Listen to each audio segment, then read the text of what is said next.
സമരം തീർച്ചയായിട്ടും നമ്മൾ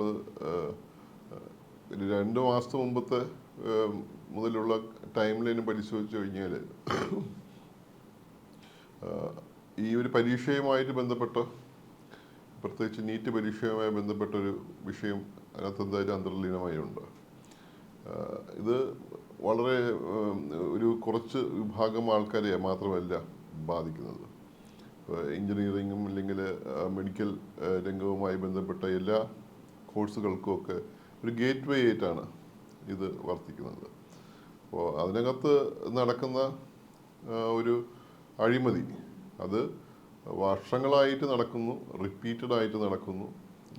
അതിന് ഇതുവരെയും അതേക്കുറിച്ച് ഒരു അന്വേഷണമോ അല്ലെങ്കിൽ അന്വേഷിച്ചിട്ട് ആരാണ് അത് ഉത്തരവാദി എന്ന് പറഞ്ഞ് കൊണ്ടുവരാനോ ഒന്നും വാസ്തവത്തിൽ സർക്കാരിന് കഴിഞ്ഞിട്ടില്ല എന്നുള്ള സത്യം തന്നെയാണ്. ഇത് ജനങ്ങളെക്കാട്ടിയും ഈ വിദ്യാർത്ഥികളെ, ഇപ്പോൾ ഒരു 15 വയസ്സ് മുതൽ മുകളിലുള്ള വിദ്യാർത്ഥികളെ മുഴുവൻ അവരെ വല്ലാതെയാണ് ബാധിക്കുന്നത്. ഒരു പരീക്ഷയ്ക്കകത്ത് നമുക്കറിയാം 1 മാർക്കിൻ്റെ വ്യത്യാസത്തിൽ ആയിരക്കണക്കിന് റാങ്കാണ് മാറുന്നത്. അപ്പോൾ അത് അവരുടെ ഭാവി വളരെയധികം നിർണ്ണയിക്കുന്ന ഒരു ഘടകമായി തീരുകയും ചെയ്യും. ഇപ്പോൾ ഒരു പരീക്ഷ ഇതുപോലെ ഒരു ചോദ്യപേപ്പറിൽ ലീക്ക് ചെയ്ത് കഴിഞ്ഞാൽ അത് അവരുടെ ജീവിതത്തിനകത്ത്, ഓരോരുത്തരുടെയും ജീവിതത്തിനകത്ത് ഉണ്ടാക്കുന്ന മാറ്റം എന്താണെന്ന് അവർക്ക് തീർച്ചയായും പഠിക്കുന്നവർക്ക് ഭയങ്കരമായിട്ട് ഊഹിക്കാവുന്നതേ ഉള്ളൂ.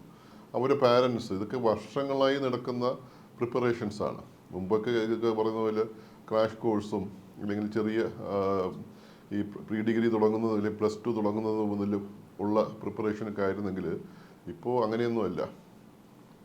ഏകദേശം 5ാം ക്ലാസ്സോ അതിന് മുമ്പൊക്കെ തുടങ്ങുന്ന ഈ പറയുന്ന ഈ രംഗത്തെ പ്രിപ്പറേഷൻ, അത് കഠിനമായ പരിശീലനം, ബാക്കി ഹോസ്റ്റൽ മുറിക്കകത്ത് അടച്ചിട്ട് കൃത്യമായിട്ട് വേറൊരു പരിപാടിയിലും ഏർപ്പെടാതെ, സമൂഹവുമായി ഒരു ബന്ധവുമില്ലാതെ ഇതിൽ മാത്രം ഫോക്കസ് ചെയ്തുകൊണ്ടിരിക്കുന്ന പഠനം, അങ്ങനെ ഈ കഷ്ടപ്പാട് നമുക്ക് പറഞ്ഞറിയിക്കാൻ പറ്റില്ല. അവരുടെ പാരൻസും ഒക്കെ വളരെയധികം ഭയങ്കര പൈസയാണ് അത് ഇൻവെസ്റ്റ് ചെയ്യുന്നത്.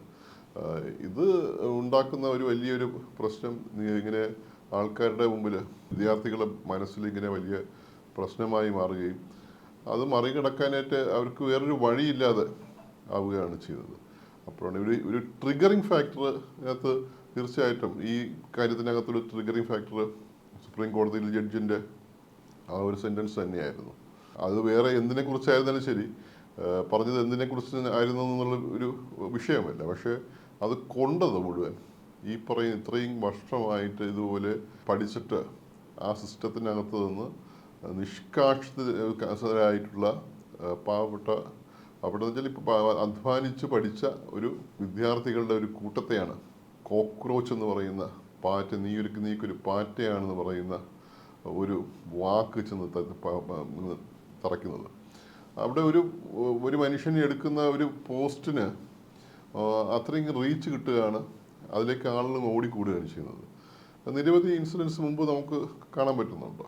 ഇങ്ങനെയുള്ള നിരവധി ഇൻസിഡൻസ് കാണാൻ പറ്റുന്നുണ്ട്, ചരിത്രത്തിൽ മൊത്തമായിട്ട് കാണാൻ പറ്റുന്നുണ്ട്.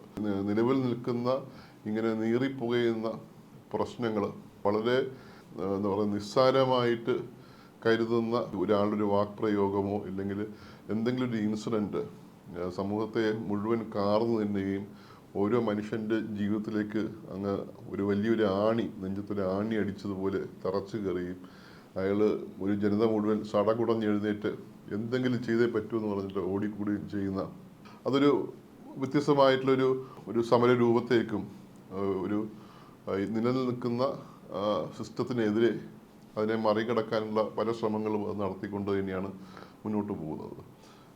നിലവിലുള്ള ഇപ്പോൾ ഏത് പൊളിറ്റിക്കൽ പാർട്ടിയും ഒക്കെ തന്നെ എടുത്ത് പോയി പരിശോധിച്ച് കഴിഞ്ഞാൽ ഈ ഒരു പ്രശ്നത്തെ അവർ അഭിമുഖീകരിച്ചിട്ടില്ല എന്നുള്ളത് വളരെ സത്യമാണ്.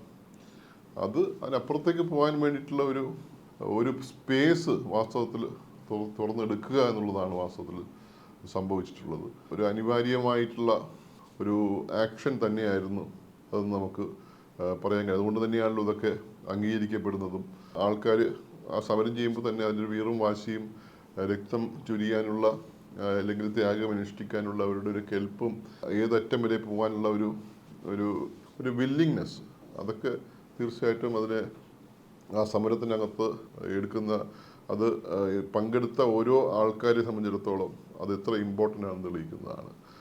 അതേസമയം ഇതൊരു ജനാധിപത്യപരമായ സമരം തന്നെയായിരുന്നു.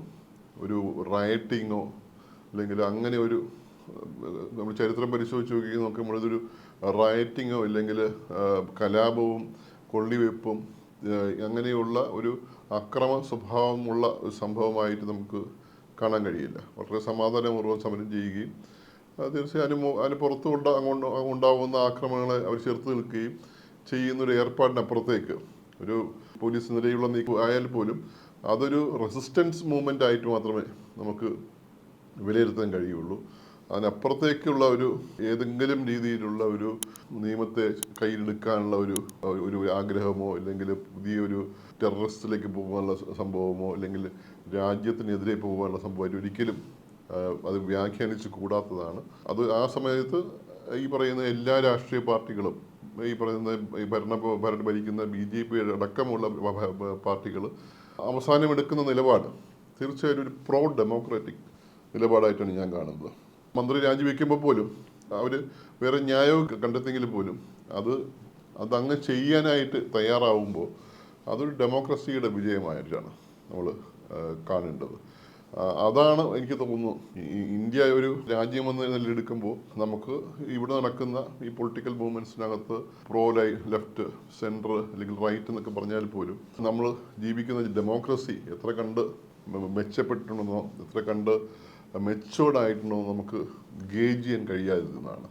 ഇതൊരു തീർച്ചയായിട്ടും ഒരു ഗേജ് ചെയ്യുന്ന മെഷർ ചെയ്യുന്ന നമ്മുടെ ഡെമോക്രസി മുമ്പത്തെക്കാട്ടിയൊക്കെ വളരെ മെച്ചപ്പെട്ടിട്ടുണ്ടെന്നും ഒരു വലിയ തോതിലുള്ള രക്തച്ചൊരിച്ചിലൊക്കെ ഒഴിവാക്കാനും ചർച്ചകളിലൂടെയും സമവായത്തിലൂടെയും താൽക്കാലികമാണെങ്കിൽ പോലും ഈ പറയുന്ന സമരം ചെയ്യുന്ന ആൾക്കാരുടെ അവർ മുന്നോട്ട് വയ്ക്കുന്ന ആവശ്യങ്ങളെ അംഗീകരിക്കാനുമുള്ള ഒരു ജനാധിപത്യപരമായ മെച്യൂരിറ്റി നമ്മുടെ രാജ്യത്തിന് വന്നതായിട്ട് വേണമെങ്കിൽ കരുതുന്നതാണ്. എത്ര കണ്ട് നീണ്ടു നിൽക്കുമെന്നൊന്നും നമുക്കറിയില്ല. പക്ഷേ അറ്റ് പ്രസൻറ്റ് അതൊരു വളരെ പോസിറ്റീവ് എലമെൻ്റ് ആയിട്ടാണ് ഞാൻ കാണുന്നത്.